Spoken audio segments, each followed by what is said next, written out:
Jason Weaver, you're an unproblematic king, and we cannot help but stand. Besides your name, who are you?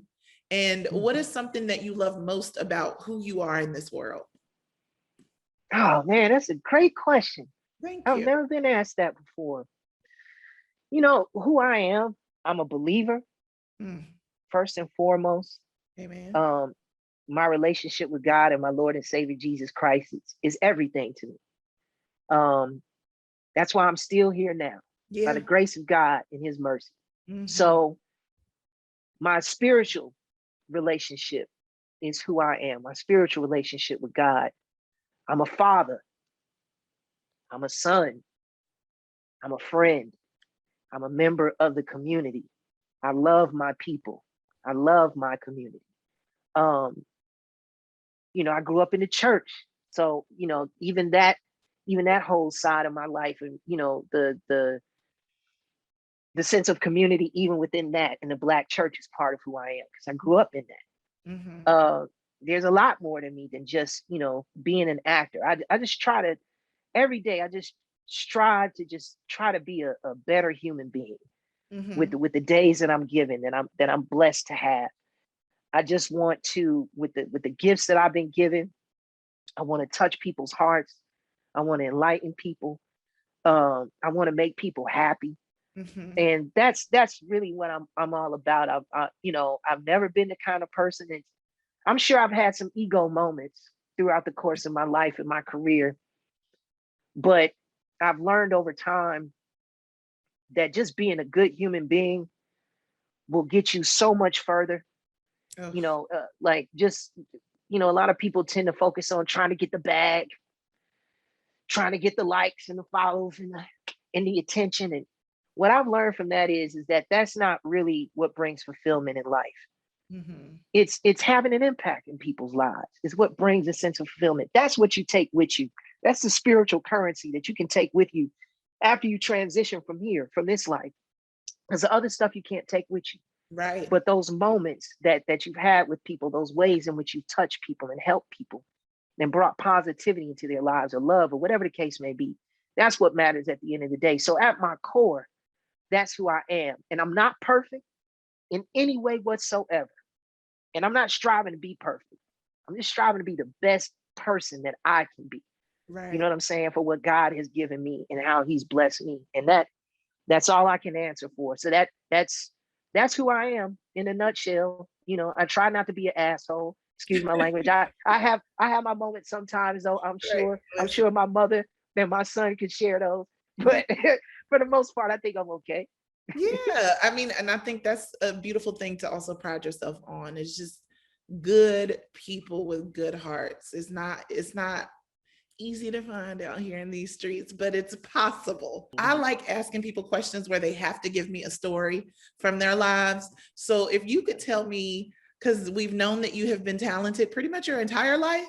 Um, you knew kind of Thank you. early. So when was Mhm. that time? Can you talk about it that you knew that you actually had talent? Um, Oh, and that you were like, oh, wait, I'm good at this. I can sing, I can act. What? yeah, another great one. I think it really dawned on me that I was given a gift when I worked on The Long Walk Home, my first feature film. It was called The Long Walk Home, which starred Whoopi Goldberg and Sissy Mhm. Spacek. And for people that aren't familiar with that film, it's a great film. If you haven't seen it, please check it out. It's about two families, a white family and a black family, Mhm. um, that were experiencing the Montgomery bus boycott, which is essentially what kicked off the civil rights movement. It Mhm. tells their story of how they related to one another and how they were different in a lot of ways. And so as a 9-year-old kid and working with somebody, working along with somebody like Whoopi Goldberg, who is a phenomenal actress, Yeah. um, I went into it intimidated initially because I knew what I was walking into. I knew that I Yeah. was doing like a real feature film with real actors. And I remember there was one scene that we did where we were standing outside on the porch, and our family was looking at the buses roll down our street, and the bus was empty because the boycott had gone on. So the scene was something to the effect of, because Ving Rhames was in it too. Shout out to Ving. He played my dad in that. But Ving had a line where he says, yeah, I guess nobody's on the bus. And da da da da da da. And Whoopi had a line. And then my line was, so if that means if nobody rides the bus, do I still got to go to school? And in rehearsal, people just were cracking up, including Whoopi. And she had just kind of hit me upside the head and, just kind of teased me. And she looked at me, she said, now that was funny. She's like, that's good. And I remember just looking at her and going, really? She was like, no, you're good. And that's when I knew. I was like, no, I can play on the team. I'm on the team. I'm here for a reason. I just got the approval from Whoopi. We're good. Listen, so yeah, you got the seal that was of approval from the EGOT herself. Good Lord. Absolutely. Definite seal of approval. And I was just blown away by that because, I'd never met anyone of that caliber as far, as an actor or actress or whatever. And for her to be so humble and so gracious and so nice, and just giving me those words of support, that stuck with me throughout my whole life. She doesn't know it, but that had a huge impact on me. And I appreciate her for doing that, because that gave me the confidence that I needed to not only do well in that film, but to keep going in my career. That let me know that I belong. We are in a space where we're seeing a lot of Black men with a lot of interesting opinions. And I was thinking about, especially in the space of this, like all this homophobia talk that's been happening lately with like the baby and stuff. And then having your character in The Chi represent so much of like regular old Black men who maybe have missed a couple of years because they were in prison, and then they come out and the world is changing or has changed around them. And then you're still holding on to some of the old guard. And I'm curious about your own experiences of Black masculinity and how that shows up in your world. And how you speak up for people. Oh, well, first of all, Daniel, thank you for even bringing that up and asking that question, because I think it's an important topic that we need to start having more discussions and dialogues about as a community. Particular, as far as Black men are concerned. I'm going to preface what I'm about to say by saying this first and foremost. Everyone is entitled to their own opinion, and people can believe what they want to believe. I'm not trying to tell people how to think. I'm not trying to tell people how to act or what to say or anything like that. I can only answer for myself and speak from my own personal and real experiences. And that for me is that I don't subscribe to homophobia or transphobia. I'm a person that truly believes that all Black lives matter. And I think that as a community, and again, it's just my personal opinion, I think that as a community, if we're going to continue to move forward and continue to evolve and really survive in this country and in this particular climate that we're in, especially politically, we got to stick together. We just got to stick together. And, in the world is changing. The world is evolving. People have to get to a point, it just, as far as how I personally see it, where we got to be more open and more loving to one another and accepting of one another, because you never know what people are feeling or what they're going through. Right.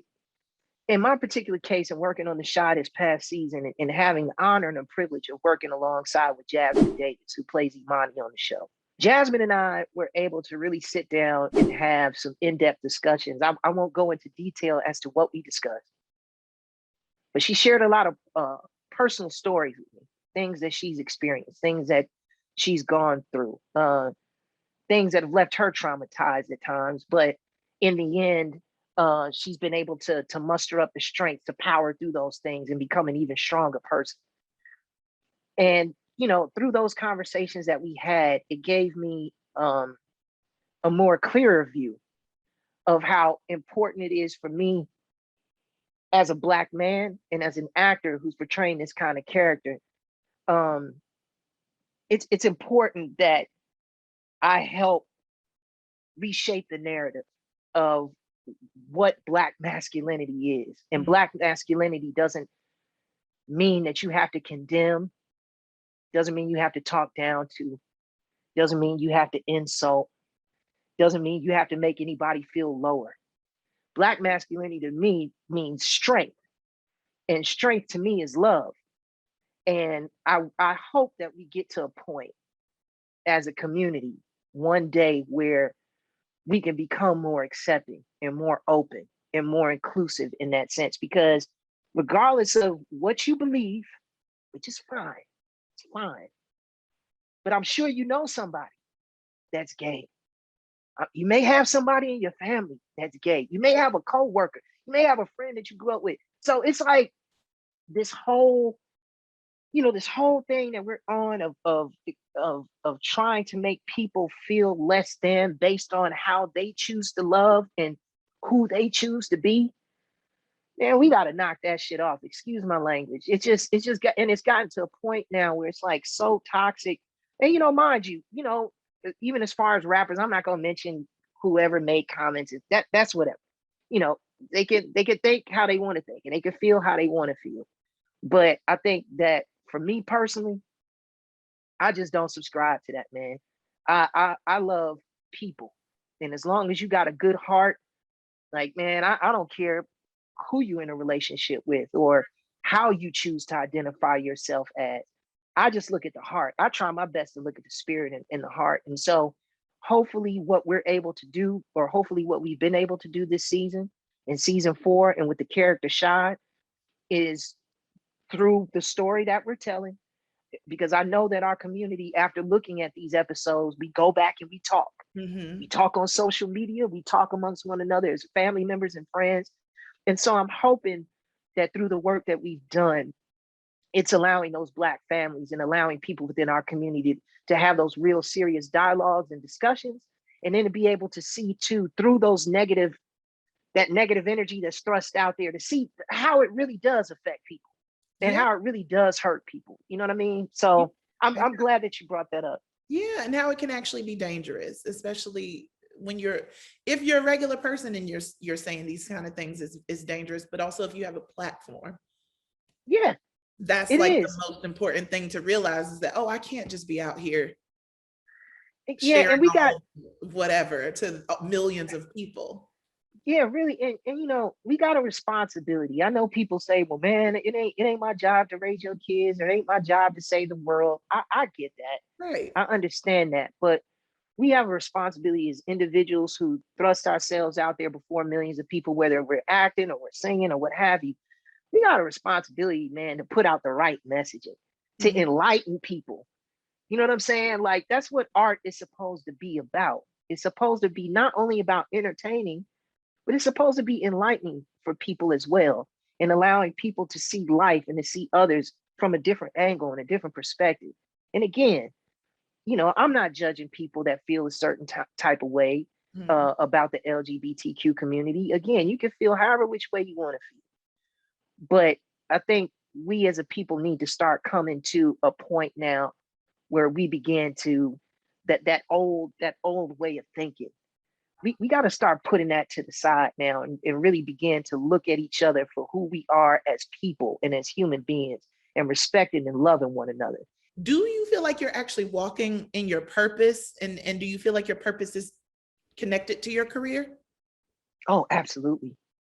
Absolutely. Another great question. No, I'm definitely walking in my purpose. This is what God gave me. He gave me the ability to act, to portray these characters that people can relate to. He's given me a voice where I can sing and all of that, and he's given me a heart and a mind where, through those gifts I've been given, I understand the level of responsibility that I have. So I really do try to make an effort through the blessings that have been given to me. I try to be a blessing to others as well. Yeah. And so whether that has to do with, doing work in the community, being present, not just throwing money at a situation, but actually being present, talking to the youth, engaging with members of the community, whether it's to offer up words of encouragement, or whether through my example, or them seeing maybe trials and tribulations or things that I've gone through, learning that they can persevere and to get over and to continue to be successful and live a fulfilled and happy life. Because I mean, people have watched my journey since I was a kid. It's no secret, the peaks and valleys and the different things and obstacles and hurdles that I've encountered along the way, because a lot of people have grown with me. But I think through that journey and people growing with me, I've been able to, by the grace of God, inspire people and motivate people. And I think that's what I've been given the gifts for. And even as far as the characters that I portrayed, with them being so relatable, it's given me an opportunity to have that kind of relationship with the community, and in particular young Black men. Yeah. To where they listen to what I got to say. You know what I mean? Based on the fact that they feel they can relate to me, based on characters that I play. They may not know me personally, but they know the characters that I play maybe are closely associated to who I am as a person. So that allows me to have that kind of connection with them, to where when I speak to them, they hear me out. Yeah. And so no, I to circle back around, I truly do feel like I'm walking in my purpose through arts and through being creative. Absolutely. It's been over 30 years. Yeah. I feel Yeah. like it's because I'm like, oh my God, aging myself. But it's been over 30 years of you having an entertainment career as a dark-skinned Black man. No small feat to have that under your belt. What do you feel like this game has taught you in all this time? And have the lessons changed in these decades? Ooh. You know what this game has taught me, more than anything? I think it's just to always step out on faith, because you never know when the next opportunity or the next blessing is around the corner. Even when you're having challenging moments. And as actors, we deal with that a lot. There are always challenges that are presented before us, and there are always obstacles and, things that we have to hurdle over. But the business has taught me patience, perseverance. What else? Being uncompromising in the sense of, I won't compromise my morals and my ethics for the sake of being successful or trying to get success. Because I've been able to see examples of people who have done that, who in turn have came and went, you know what I mean? Or have not been able to maintain some kind of longevity within the entertainment space. Those are the main things. And I also kind of harkening back to what we were discussing even earlier, it's also given me the opportunity to work alongside with other people, different walks of life, people from different backgrounds. People that, if I had just stayed in Chicago and just probably lived my life there, I probably wouldn't have been given the opportunity to get to know as many people as I do now, and to hear their stories and to share their experiences. So that's also what the business has given me, is an opportunity to see the world for what it really is, and to see people for who they really are.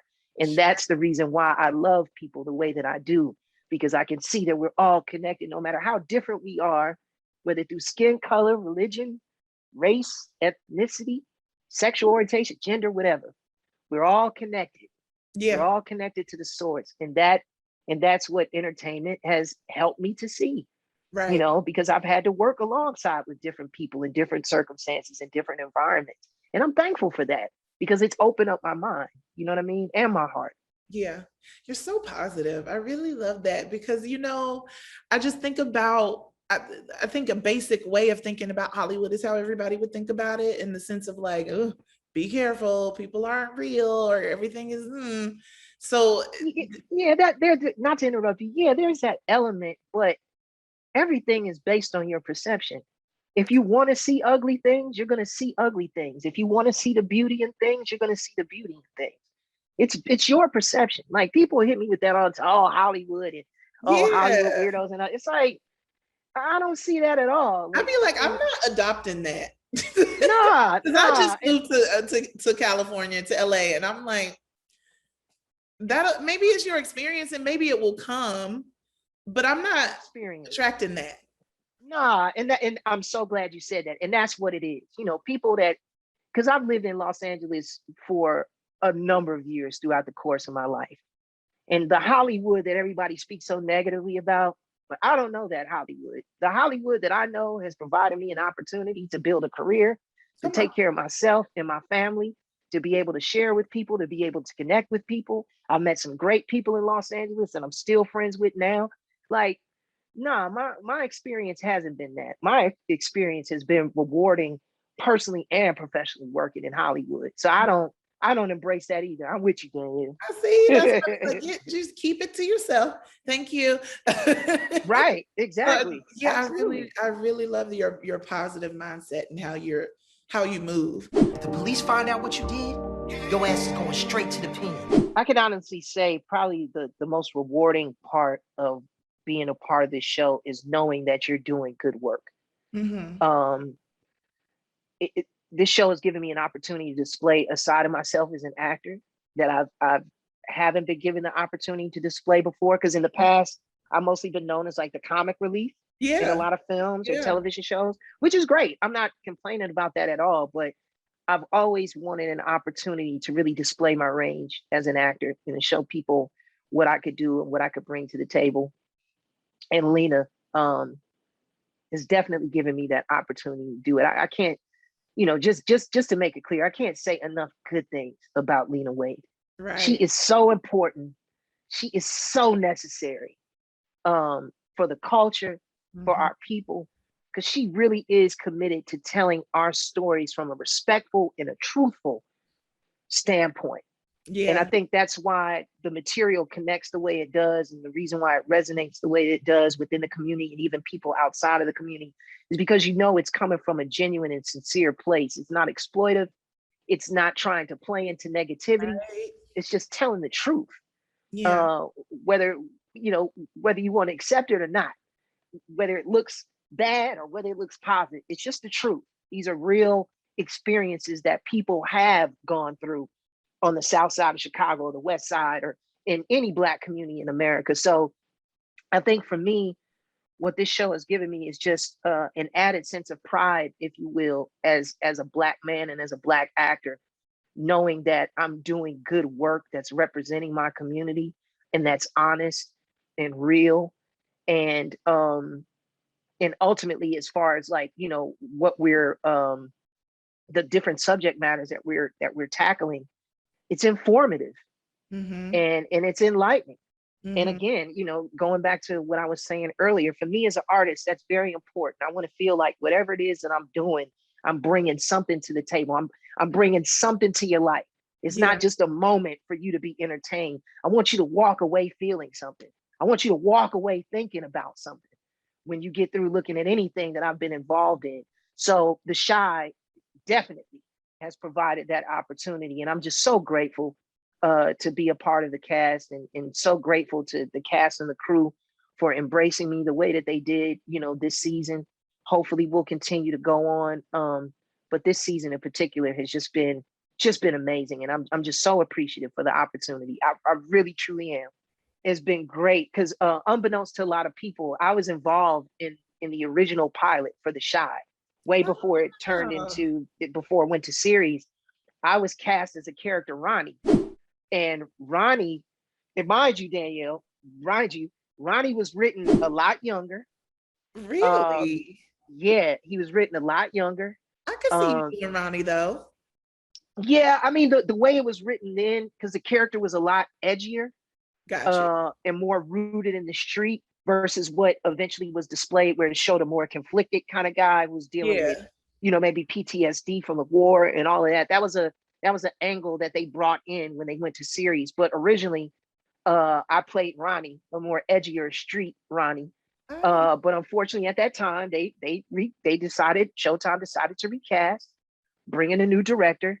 They retooled the script, rebuilt that, and then presented the show as is. And so Lena had always told me, she said, "Yo, I know it didn't work out with this role, and I hate that it didn't work out, but she's like, I'm gonna have something for you. It's I like, I love don't know if it'll be the second season, the third, or whatever." She said, but I'm going to have something for you, and it'll be the role that's right for you. And sure enough, when season 4 came around, she presented Rashad Shervington, and this is the character that I'm supposed to be playing on the show. Like I said, an unproblematic king. We need more like you in the Thank world. you. I appreciate it. Real quick with that nigga. Real with that.